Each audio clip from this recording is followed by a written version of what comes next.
sortir faire de la randonnée, de la montagne, du ski de fond. Alors à l'époque, le ski de fond, début des années 80, c'est pas comme aujourd'hui, il y a des pistes tracées, tout ça, on part dans les bois, c'est vraiment la voiture.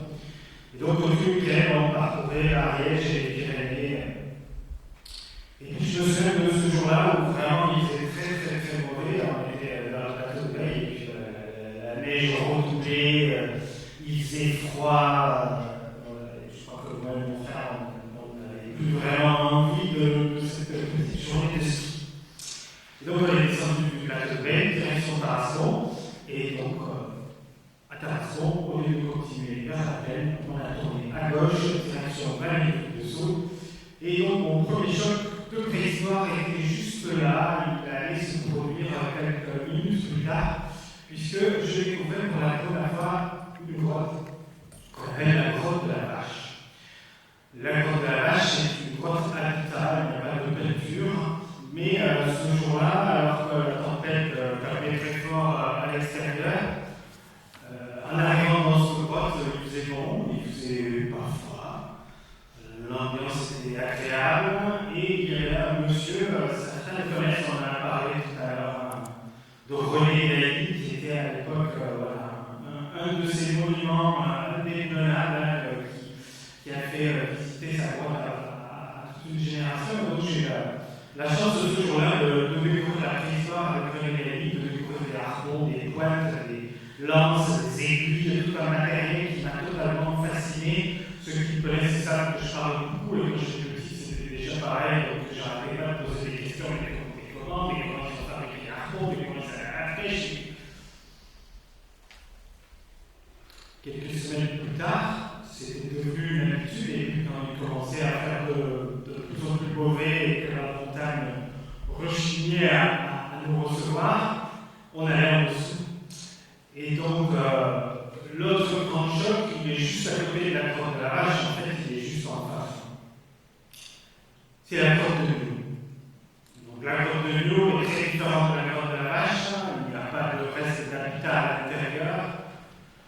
Et c'est un parcours qui fait à peu près 800 mètres sous terre. Pour ceux qui ne la connaissent pas, il faut y aller. Pour ceux qui la connaissent, vous savez de quoi je parle. Et elle a en plus la particularité d'être une grotte sans éclairage fixe et permanent.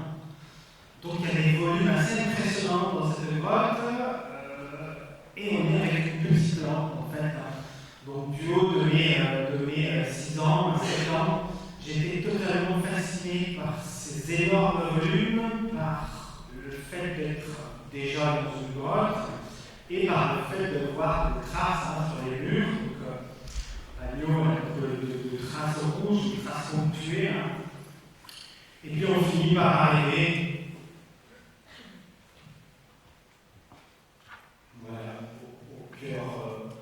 au cœur de la meule, on va dire, dans le salon noir. On a là plein de peintures qui sont rassemblées. Voilà, j'étais ce petit garçon, cette petite fille qui montre du doigt. La photo est récente, là, bien sûr. Elle a pas été prise il y a plus de 30 ans. Mais voilà, c'était un moment assez extraordinaire pour moi parce que je découvrais justement toute cette richesse culturelle et qui était, voilà, qui, moi en tant que petit ariégeois, me parlait directement parce que c'était des gens qui vivaient là, dans le même endroit. Mais il y a 15 ans.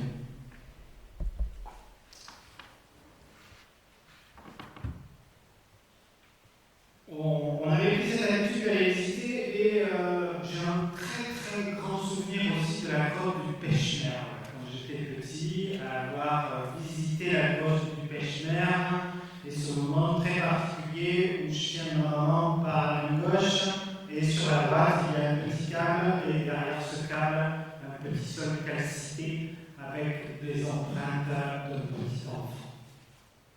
Là encore, choc total. Je ne me suis toujours pas remis. J'essaie. C'est marrant, en travaillant sur cette présentation, je me suis rendu compte qu'à chaque fois qu'il se passe un truc dans la vie, il fait mauvais, il fait froid. Voir c'est l'automne, c'est l'hiver. C'est comme ça. Parce que je suis à l'ouest, c'est ça. En tout cas, encore un souvenir de fois, on n'est plus dans les montagnes, on est dans la banlieue toulousaine. Je vais avoir à peu près 7-8 ans, peut-être 7 ans. Et donc, il y a un ciné-club au village. Donc, c'est pas la salle de cinéma, c'est la salle polyvalente. Toutes les chaînes ont été alignées les unes à côté des autres, on a sorti l'écran et on a diffusé le lien du feu. Alors autant les existants grottes ont été un choc, autant la guerre du feu a été là aussi quelque chose de totalement fondateur pour ce que je ferai plus tard.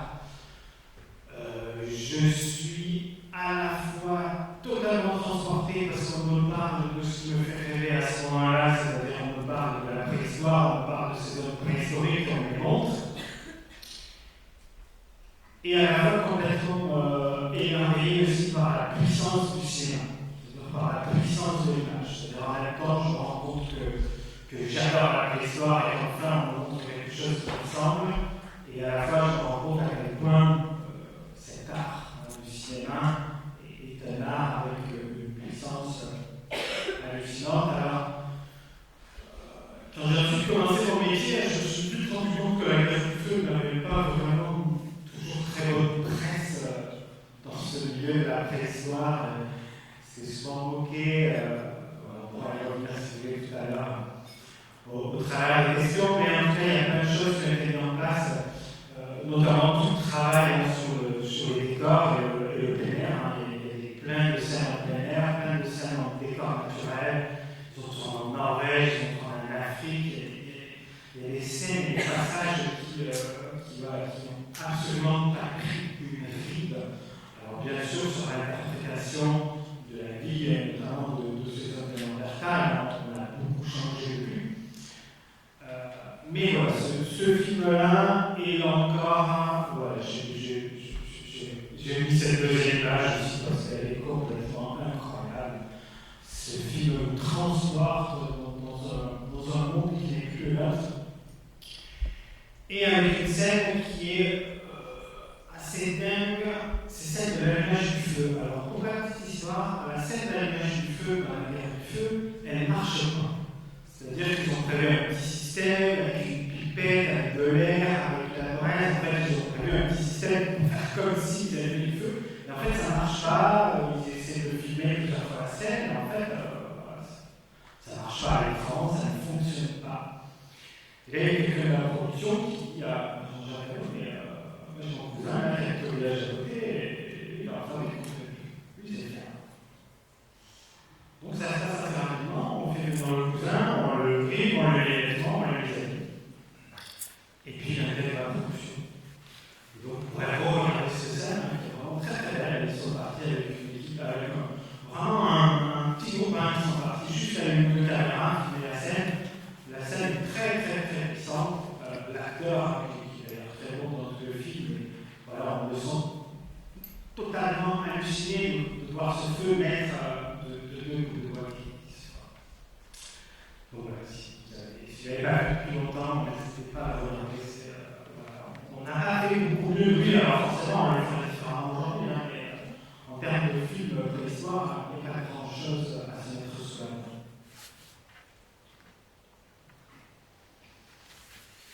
Je viens de sauter 10 ans et de passer les années 94 et pour l'annonce officielle 95, la découverte de la Roche-Chauvet. On a des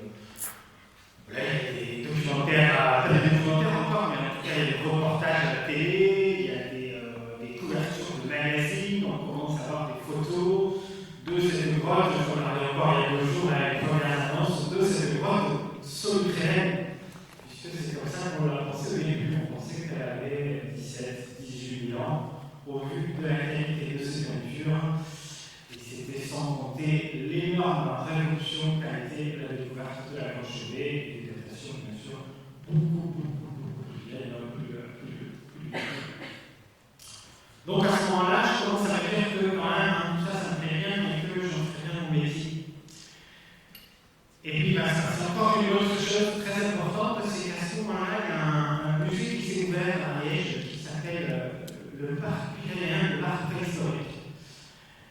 je vais visiter, en tant que visiteur, je vais avoir à peu près 16-17 ans, et je vais visiter le parc pyrénéen de l'art préhistorique, donc avec une partie musée, avec plein de choses sur l'art pariétal, la partie extérieure, où je redécouvre le propulseur, puisqu'il est dans la carte du feu, le propulseur. Et puis j'arrive à un endroit, bien campement, où il y a un monsieur qui taille du ciel. Je commence à lui poser des questions, sans m'arrêter, et puis je trouve qu'il répond à toutes mes questions, donc on passe un assez bon moment. Et la fin de cette démonstration, c'est l'allumage du feu, et je vois là, pour le coup, non plus au cinéma, mais en vrai, quelqu'un qui devant moi allume du feu en frottant des bouts de bois et en tapant des pierres. Ce jour-là, je sais que ça sera ma vie, c'est ce que je fais. C'est ça. C'est ça que je fais. Donc j'ai fait quelques années, et puis au bout de quelques années, j'ai eu la chance et l'honneur d'intégrer cette grande équipe qui est l'équipe, on va dire l'équipe de Lyon, on va l'appeler comme ça. Donc j'ai appris mon métier sur le tas, j'ai appris mon métier avec de très nombreuses formations. On a la chance de partir en voyage, de partir visiter les grottes en Espagne, les grottes en Dordogne, les grottes d'Ardèche, bien sûr. Et donc parallèlement, je commençais à exercer ce métier de guide, de médiateur en préhistoire. Et voilà, quelques années plus tard, c'est moi qui me retrouvais dans le rôle de passeur à amener les gens au fond de la grotte pour essayer de les faire rêver comme moi j'avais rêvé. À ce moment-là, dans mon travail, je me dirige vers des choses où mes collègues se sont un peu dirigés, mais j'y vais avec un peu plus, on va dire, d'envie et d'énergie et de conviction, notamment sur le travail des matériaux animaux. Donc je mets beaucoup travailler tout ce que je trouve, des os, des bois de cerf, des bois de renne, et je commence à reconstituer en fait plein de pièces historiques. Et donc dans mon entreprise, on se rend compte un peu de ce que je fais, et donc je vais aussi fabriquer tout un tas d'objets pour le musée, pour le matériel de médiation, et tout ça. C'est des moments très importants où j'ai eu l'occasion de rencontrer beaucoup de chercheurs, de scientifiques, de gens, de responsables de grottes, mais aussi de l'autre côté avec toute une dynamique autour de l'expérimentation, notamment avec les concours de tir au propulseur. Tout ça, là aussi, ça a été l'occasion de très nombreuses rencontres, toujours très enrichissantes, et toujours garder en tête que moi, mon envie, c'était partager ma passion, et quand on partage sa passion, on rencontre toujours plein de gens hyper intéressants. Ce métier m'a permis de rencontrer plein de gens qui sont aujourd'hui des amis très proches par ce filtre de la préhistoire. Et puis, le temps des premières fois constitutions. Donc là encore, mes collègues n'étaient pas forcément tous trop chauds, et moi j'étais toujours super chaud pour les projets un peu bizarres. Donc mes premiers projets, ça a été l'estrade de Midi-Pyrénées qui m'avait demandé de faire une scène habillée. Donc j'ai pas d'avis, donc il a fallu fabriquer les premiers amis. Et donc une scène costumée pour la grotte de la Racine, qui est située dans les Pyrénées centrales. Deuxième reconstitution, là je ne suis pas à l'écran, mais c'est un film très intéressant, on en reparlait encore il y a quelques minutes avant de commencer la conférence. C'était un film, celui-là où j'ai été conseiller, et donc j'avais la lourde responsabilité de transformer les dessins d'un historien en images et en vrai costume. C'était Gilles Tosello qui travaillait avec Carole Fritz à l'époque sur la redécouverte de la grotte de Marsoulas en Ariège. Et donc, c'est un film qui a été réalisé par Marc Lézémin, qui s'appelle Marsoulas, la grotte oubliée.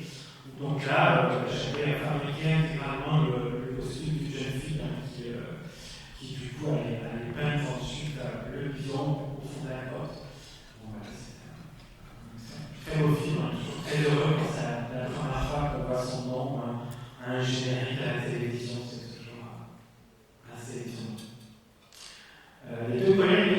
voyez à l'image sont finlandais, puisque dans ces années-là, j'ai très vite ressenti l'envie de gagner le Grand Nord très vite. Et donc j'ai fait à peu près une dizaine de voyages entre la Finlande, la Suède, la Norvège, à la rencontre des éleveurs de rennes pour aller chercher des idées, des sensations, des matériaux, de la peau de renne, des peaux de renard, de tout ce que vous voulez. Et il se trouve que par là-haut, il y a des gens qui font le même métier, des gens qui ont exactement la même passion, qui veulent transmettre la préhistoire. Donc là, c'est un film qu'on a tourné pour un musée qui se situe à côté de Oulu, où là, ce que j'ai aimé, c'est ce qui finalement assez rapidement était ma spécialité, c'est justement tout ce qui est travail de littérature animale. Donc là, j'ai apporté mon savoir-faire. On a imaginé une séance de film où on récupère un élan, on ramène l'élan sur le campement, on coupe les pattes, on découpe les os, on fabrique des harpons, des aiguilles, tout ça. Tout ça a été filmé et tout ça est aujourd'hui projeté sur une petite vidéo dans le musée de Oulu. Je suis très fier de ça. Se confronter à la réalité, c'est aussi comprendre des choses qu'on ne peut pas comprendre quand on ne fait que réfléchir. Par exemple, ce jour-là, il faisait tellement froid que tout le travail de découpe sur les membres des animaux, notamment les tendons, les ossements et tout ça, en fait, tout était gelé. Donc voilà, j'avais découpé des pattes congelées. Ça marche bien, ça fait froid par contre. Il faut arriver à gérer ses doigts. Mais là encore, on va acquérir un peu l'expérience. Un petit retour à la Grosse-Chauvet et surtout à la grotte d'Aurignac. Ce petit trou perdu au milieu du Pré-Pyrénées, c'est le site d'Aurignac. Et un jour, je suis à Carascon en train d'attendre parce que vous n'allez pas me croire, c'est encore la même chose, c'est l'automne, il fait un temps de bruit, il n'y a pas grand monde qui visite le parc, je suis dans mon trou en train d'attendre quelqu'un qui a bien envie de voir comment on allume du feu, et là il y a une personne qui arrive, qui commence à s'installer, à me parler, et il trouve que cette personne, c'est Nathalie Moncarol, qu'elle travaille à Aurignac même, et il se trouve qu'à Aurignac, si témoigne de l'Aurignacien, qui a repris un peu l'élan avec la découverte de la Grosse-Chauvet, donc l'évaluation, et il se trouve qu'à Aurignac, il y a un musée qui est vraiment très vieux musée pour récupérer à la mairie, pour visiter un espèce de couloir. Donc Aurignac mérite son musée, et pendant 10 ans, on va travailler autour d'Aurignac, autour de l'Aurignacien, créer tout un tas de projets, notamment des projets d'expérimentation.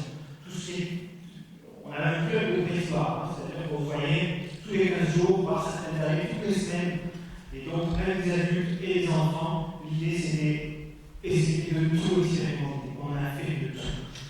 Alors, les perles, le feu, les lampes, tout ça, c'est assez simple. Mais on a travaillé sur des raquettes à neige, on a travaillé sur des bateaux, on a travaillé sur tout ce qui était possible, des nuits en grotte, on a fait tout ce qu'on a envie de faire. Et parmi ces grands projets autour d'Aurignac, il y a eu un travail assez extraordinaire que j'ai réalisé, là encore avec la rencontre de Bernard Puig, chasseur de mammouth, avec à l'époque la rencontre de Yves Coppens, qui va nous fournir une défense de mammouth pleine et entière. Et donc je vais faire ce travail de reconstitution de la Vénus de l'Escule. Il y a à peu près 300 heures de travail. Tout a été fait dans les règles de l'art avec des vrais silex qui ont été étalés pour l'occasion. Donc c'est ce que vous voyez à l'image à droite, le bloc d'ivoire bleu qui est étalé. Et donc au milieu, cette Vénus de l'Escule. Qui a un problème de datation. On va pas parler maintenant.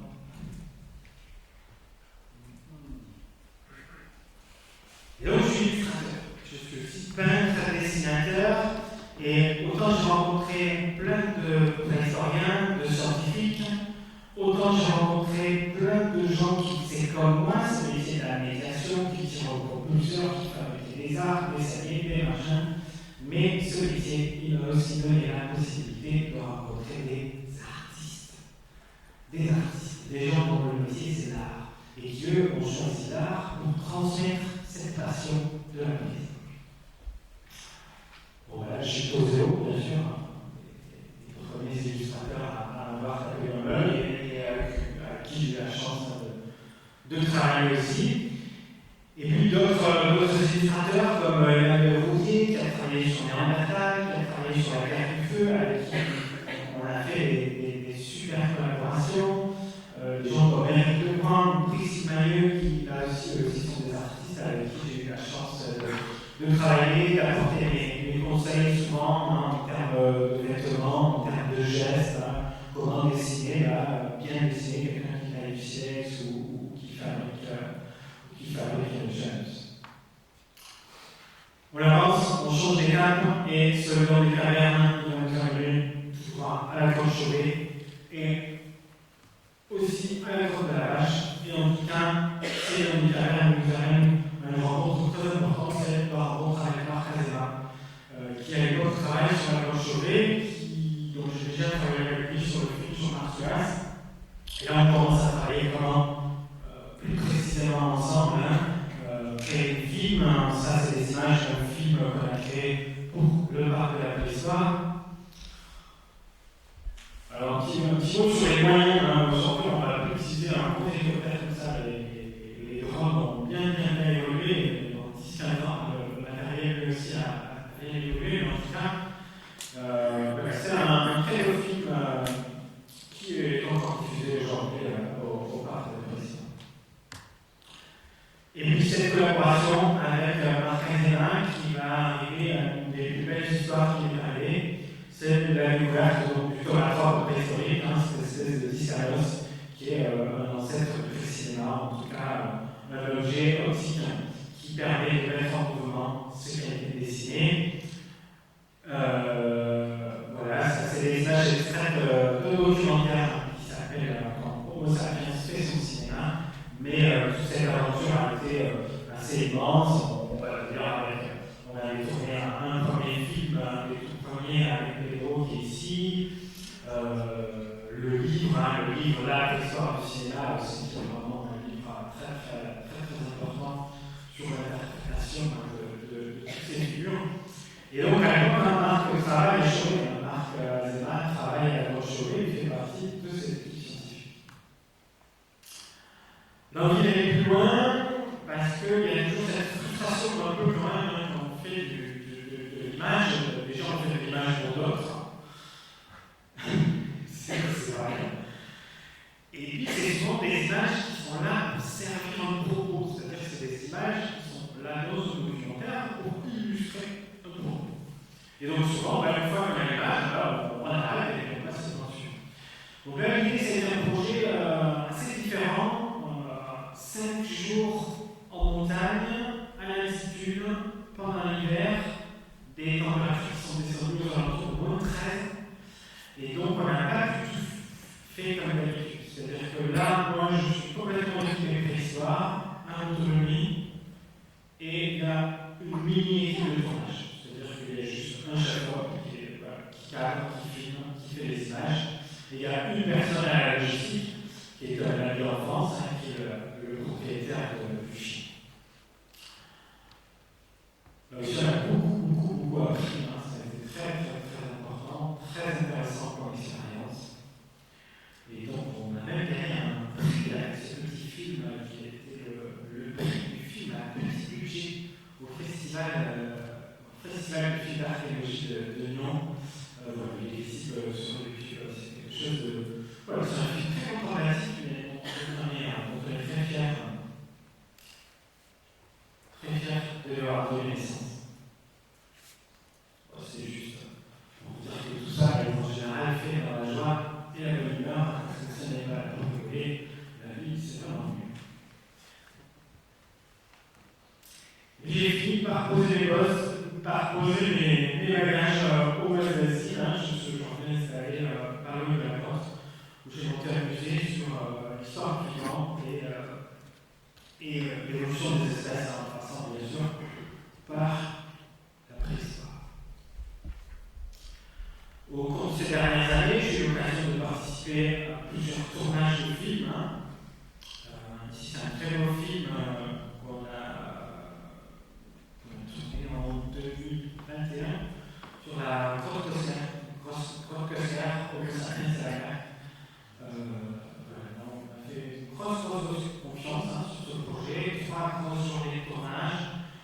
moi qui me suis occupé de tout ce qui était vêtements, équipements, mise en scène. C'était très très beau, très chouette. Et donc au fur et à mesure de ces tournages, bien sûr, je prends l'expérience sur qu'est-ce que c'est un tournage, je prends l'expérience sur voilà, comment se comporter devant la caméra, puis je commence à connaître un peu mieux tout ça, un peu mieux ce que c'est une compo, ce que c'est une bande d'argile, toutes ces petites choses qu'on découvre sur un tournage, qui me passionnent aussi complètement, vous l'avez compris, parce que autant faire du feu devant 30 personnes, c'est génial, faire créer les 30 personnes, autant faire un feu quand le film est diffusé à 21h un jeudi sur France 5, c'est 1 million de personnes qui vous voient à l'ennemi du feu. Donc, on est à un autre niveau de médiation et je joue. Et donc voilà encore quelques images extraites de ce film. Et puis, coup de fil, ceci c'est le printemps d'ailleurs, il fait plutôt beau. Et donc je reçois un coup de fil pour me dire qu'un film est en train de se monter, fêter les 30 ans de la découverte de la Corchurée. Et est-ce que je vais être oui, je vais être. Donc voilà, 30 ans après le début de cette passion, être invité sur un tournage comme celui-là, est bien sûr quelque chose d'assez gratifiant. On a beaucoup travaillé en amont.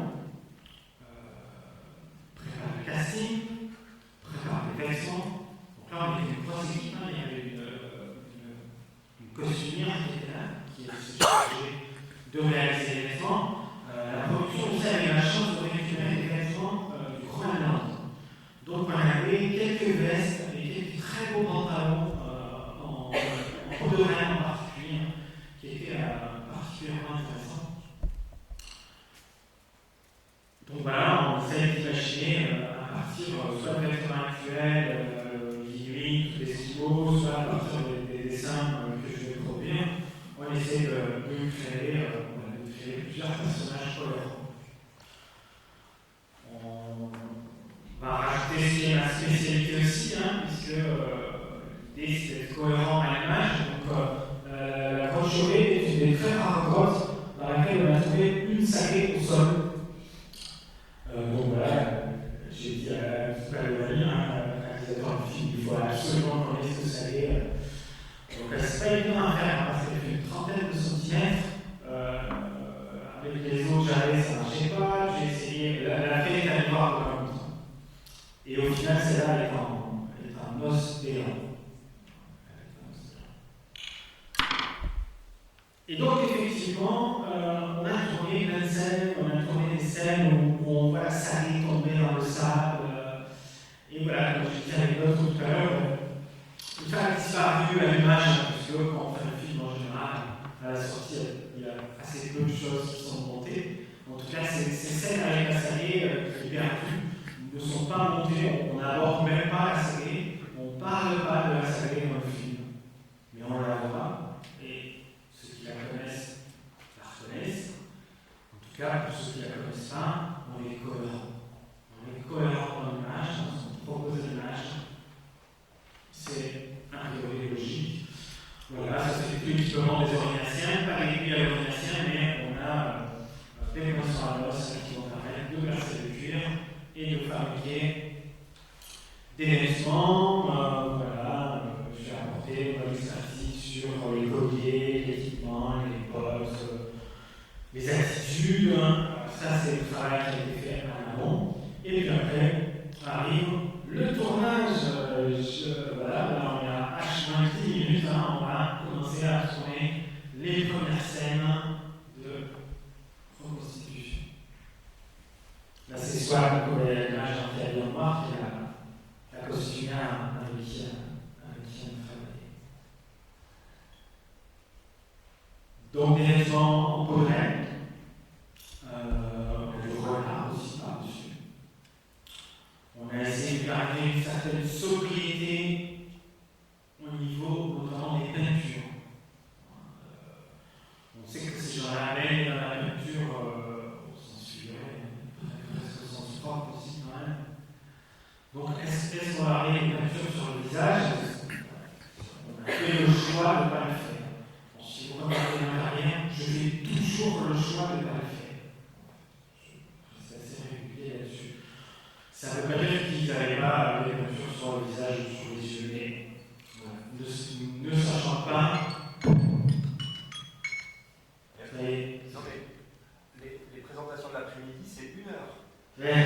Donc, toi, tu as 45 minutes, donc on n'est pas trop pressé, ça. C'était le matin qu'il y avait 30 minutes. Ouais. Les chanceux, on passe l'après-midi. Donc, voilà, Marie-Alice, qui vient de.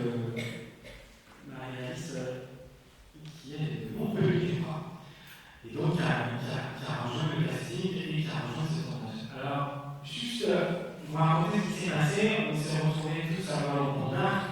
Il y avait les équipes de production, il y avait les preneurs de son, il y avait les chefs opérateurs, il y avait les réalisateurs, il y avait les acteurs. Donc on s'est tous retrouvés dans une grande maison un dimanche soir. On allait manger. Et puis après manger, je sais pas, il y a un petit cheveu là. Après manger, je dis bon, il faut que je fasse un peu sur la histoire des organisations. Ça va, un truc de 2 heures, mais bon, dont j'en ai parlé pendant 1 heure et demie. Mais c'est important. C'est important parce que ça a permis de recadrer tout le monde, puisque quand on est sur un tournage comme ça, dans un mois, l'équipe va retourner, d'autres choses sont toutes pas la histoire. Donc l'idée, c'est d'être un peu tous dans la même logique. Donc pendant 1 heure et demie, je leur ai présenté qui pour moi étaient ces organisations. Les techniques du silex, avec du feu, présenter des objets, pour essayer que chacun se familiarise avec cette période et que finalement sur le tournage, chacun soit là en conscience et en connaissance de ce qu'on est en train de faire et de qui on est en train de parler. C'est important. Et on commence. Ça tourne. Sur un film comme ça, il y a un travail en amont qui est très important, d'un point de vue de l'intégration et tout ça, mais c'est toute l'équipe de production qui, elle, a fait ses repérages, a trouvé les votes, a demandé des autorisations pour travailler avec les drones, des autorisations pour travailler. Donc, un tournage comme ça, c'est quand même des grosses machines à l'extérieur. Sur place, on est à peu près une quinzaine. Une équipe d'à peu près une quinzaine.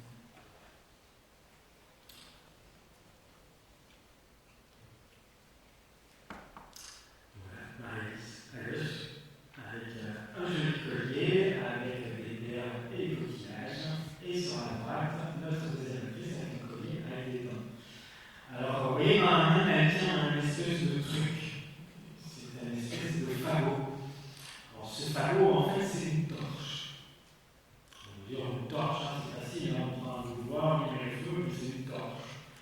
Déjà, ça ne marche pas. Si vous mettez le feu à un boudoir, très vite, il va s'éteindre.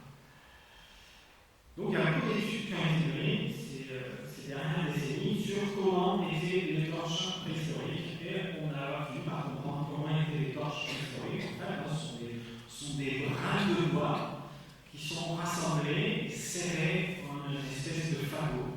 Et on va en voir juste après, et donc là, c'est pareil, on essaie d'être cohérent ensuite sur les images.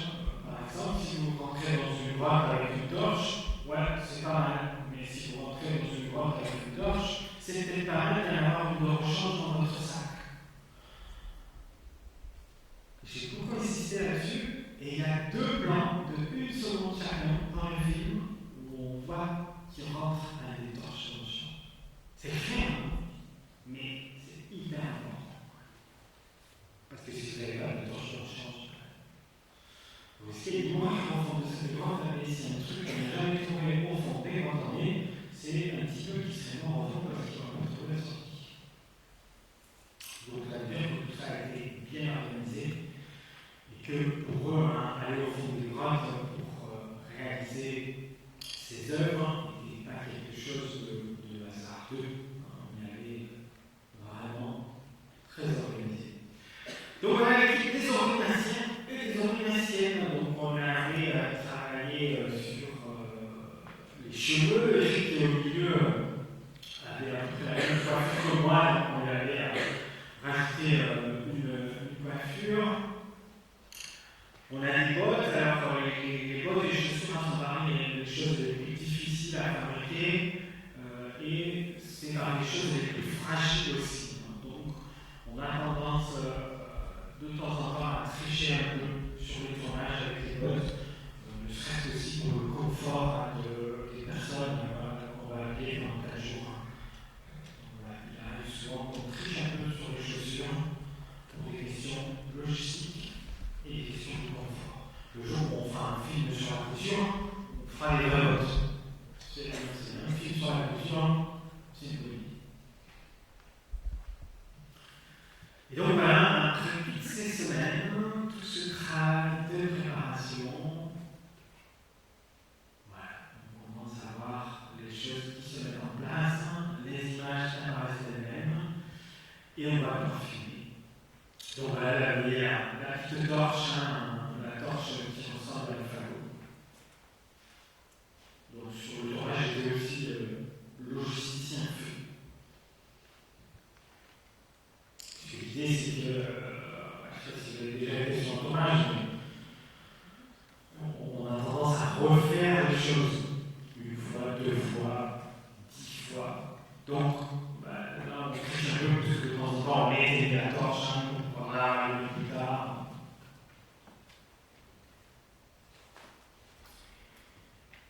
Donc, passer les ordinateurs, voici la traditionnelle, puisque dans ce film, on travaille sur 2 époques. Il y a une époque où les gens sont enchevés, où ils vont faire des peintures, et une deuxième époque dans le film qui correspond à la grotte qui va se sauver. Et donc, c'est une fille qui est toute seule, et qui ensuite découvre la grotte. Bon, là encore, c'est des petites choses minuscules qui se voient à peine à l'écran. Mais voilà, un beau pendentif avant qui date de l'époque parisienne et qui vient de la grotte de Dispyris au Pays-Bas. C'est un massif, une œuvre parisienne qui était vraiment charmante et qui a vraiment très bien pris la lumière et l'image, comme on dit. Voilà, quand je suis là avec mon téléphone, on se dit c'est bon, on tient le bon bout et on devrait avoir des belles images. Et les réalisateurs devraient avoir ensuite de la matière à monter pour illustrer le propos. C'est ce que je disais juste avant. On est là au service d'un film pour illustrer le propos, qui est souvent le propos des scientifiques qui va accompagner ce film. Je dirais avec Marie et Alice qui on était au 2e jour de tournage, donc c'était des tournages intensifs quand même. Il faut monter 200 ou 300 mètres pour aller rejoindre une grotte, et puis il faut faire un peu de rappel et de corde pour rejoindre l'autre grotte, pour faire passer les caméras, tout ça. Donc là, on arrive sur un lieu de tournage, c'est très beau, il y a un grotte de l'Ardèche. Et donc, nos acteurs sont costumés, et puis Marie-Alice à 50 ans, c'est là qu'elle fait l'achat de la barre de temps. Et donc, elle se pose, elle se trouve un arbre avec une forme un peu bizarre, et elle s'est assise sur cet arbre. Et donc, juste, elle est citadine, elle aussi, donc je crois qu'elle profitait aussi de la beauté du paysage, de ce petit temps calme pendant qu'on était en train de faire des réglages de lumière ou d'autres choses.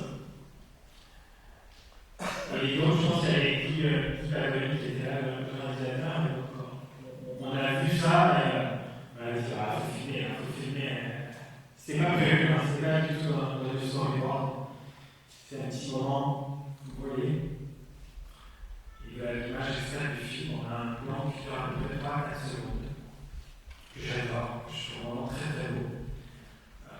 Je n'ai peut-être pas réussi à imaginer un dessin. En tout cas, très content du résultat. Très content du résultat pour ceux qui ont là, mais très content du résultat pour le film en général, qui qui a eu déjà un beau succès à sa première diffusion à la télé et une deuxième diffusion à la télé qui a très bien marché. Donc, voilà, la première diffusion, c'est plus de 1 million de personnes qui ont vu le film. La deuxième diffusion, c'est un peu moins, mais c'était pas mal aussi. Et si on compte en plus tous les replays, effectivement, on est sur un média qui permet de toucher beaucoup de gens. Je vais m'arrêter là. Je suis très heureux et très fier d'avoir participé à ce film et à ces films en général. Mais voilà, dans mon histoire, je suis génération Chauvet. Je ne suis pas génération Lascaux. Je sais que si Lascaux était déjà fermé, c'était déjà fermé, c'était déjà la place. Et il n'y avait pas d'autres très grandes grottes. Donc la grotte Chauvet a été vraiment la grotte de ma génération, celle qui depuis 30 ans me révèle à la fois tout un tas de choses qu'on ne savait pas. Et voilà, très heureux, très fier d'avoir à mon petit niveau donné un peu de vie à ces organisations de la grotte Chauvet. Merci beaucoup.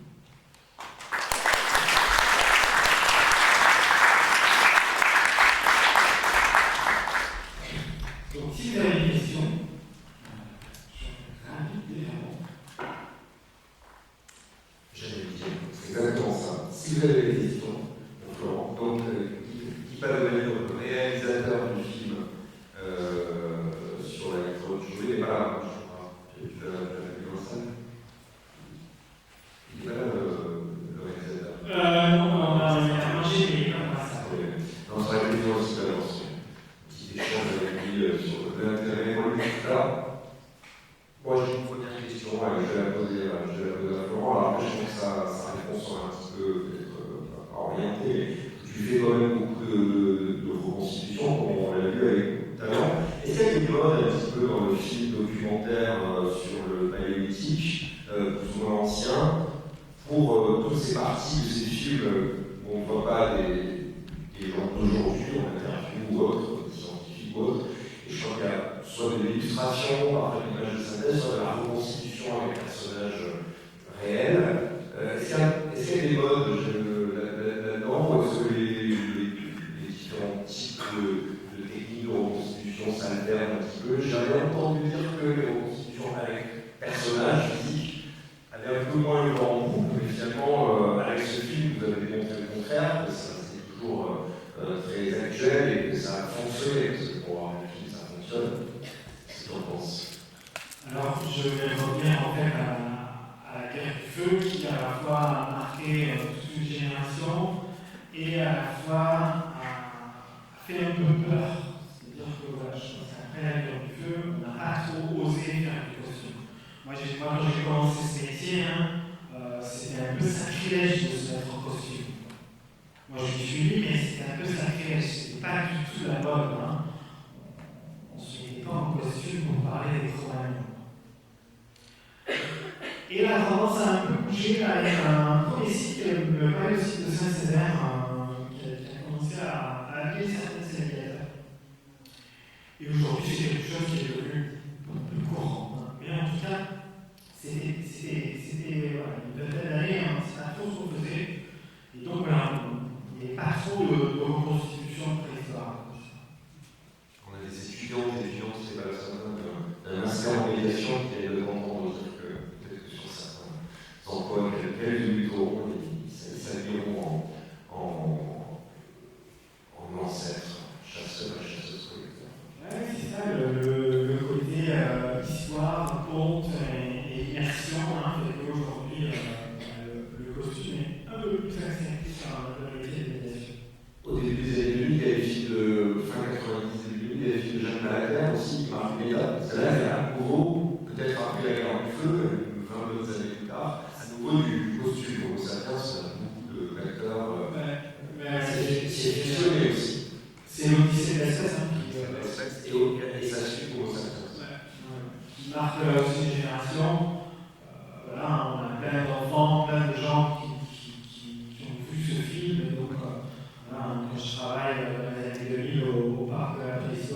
c'est la référence, tout le monde a vu ces films-là.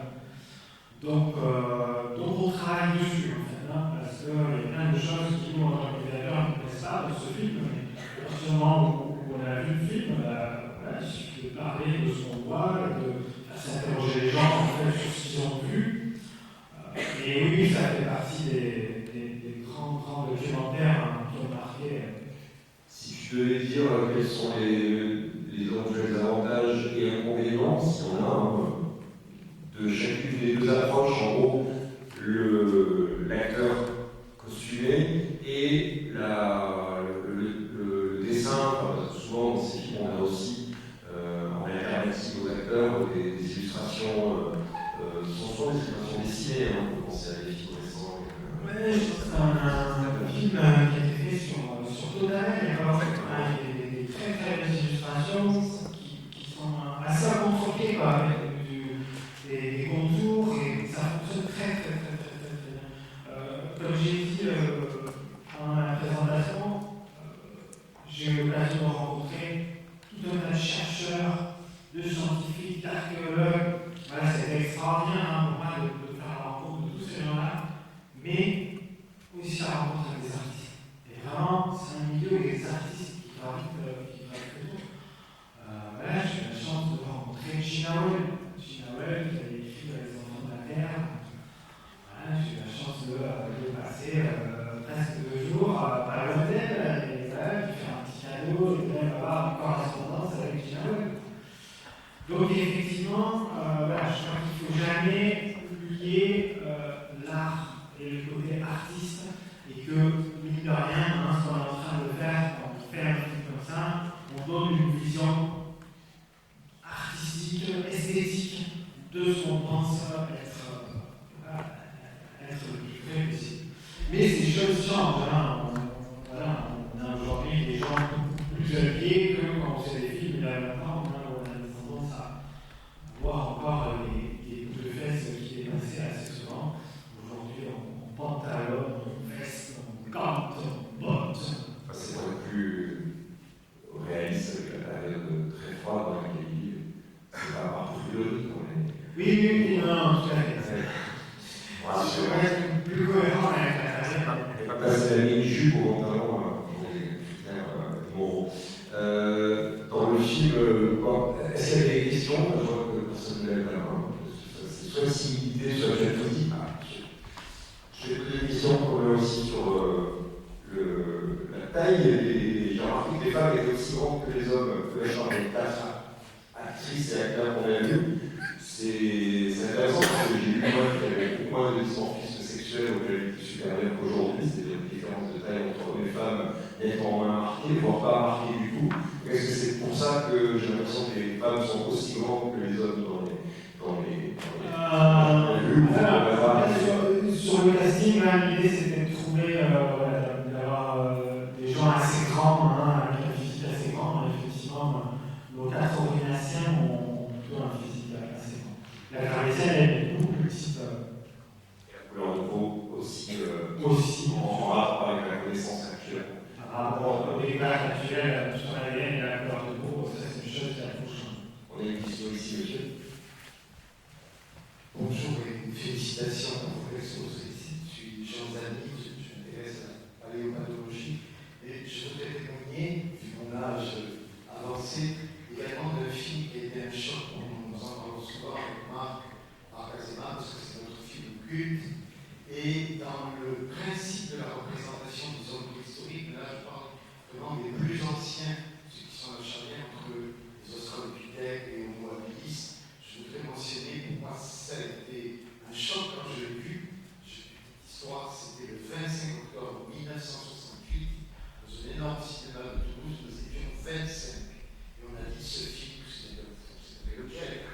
Voilà, c'était 2001, Odyssée de l'espace, parce que les 15 premières minutes, je trouve, c'était vraiment avec le conseil d'éthologue, Desmond Maurice, Louis Liquet, également le grand paléontologue avait participé. On a cette séquence qui montre, certes, ce sont des pré-hominiens, des hominiens, des pré-homo, mais c'est quelque chose qui vraiment a marqué notre génération. En tout cas, moi, personnellement, moi, comme suivi, étant garçon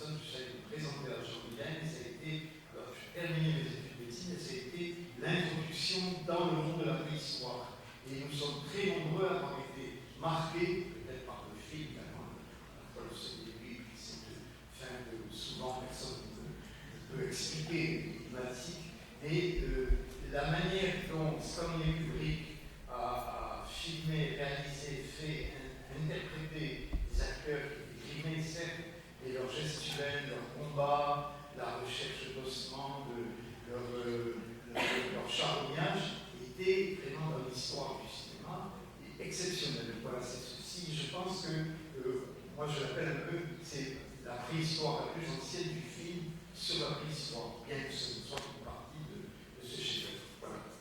Merci. Je peux que confirmer la puissance évocatrice de ces scènes.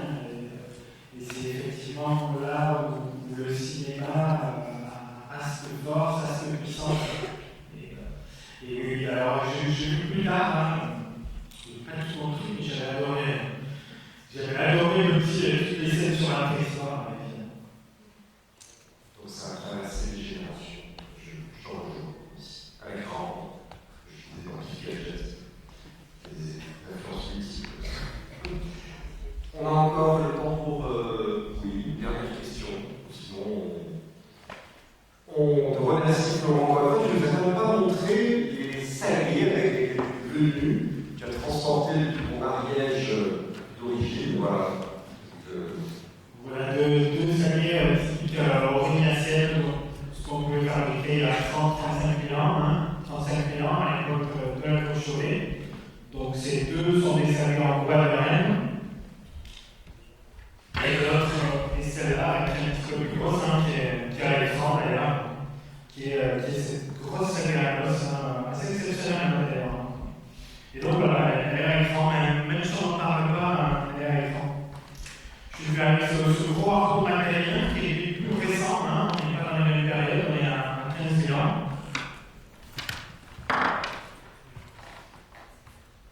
Parmi les objets, petits chefs-d'œuvre, grands chefs-d'œuvre de la préhistoire, on a ce qu'on appelle les propulseurs, et notamment les fans. Ici, c'est le fan aux oiseaux, c'est la réplique du fan qui a été fabriqué à la côte du Malaisie.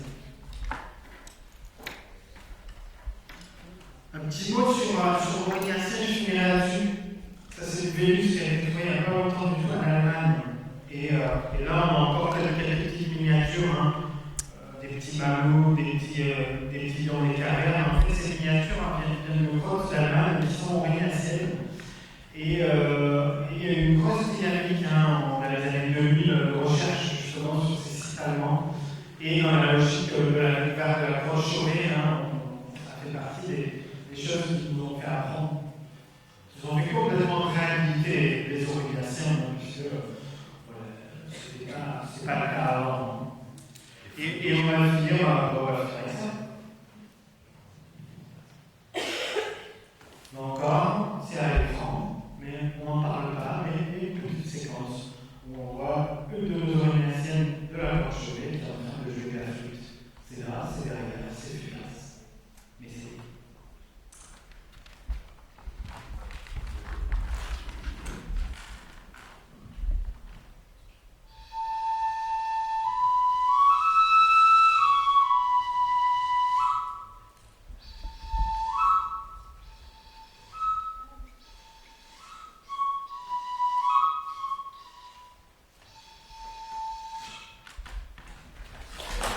Bravo, merci beaucoup.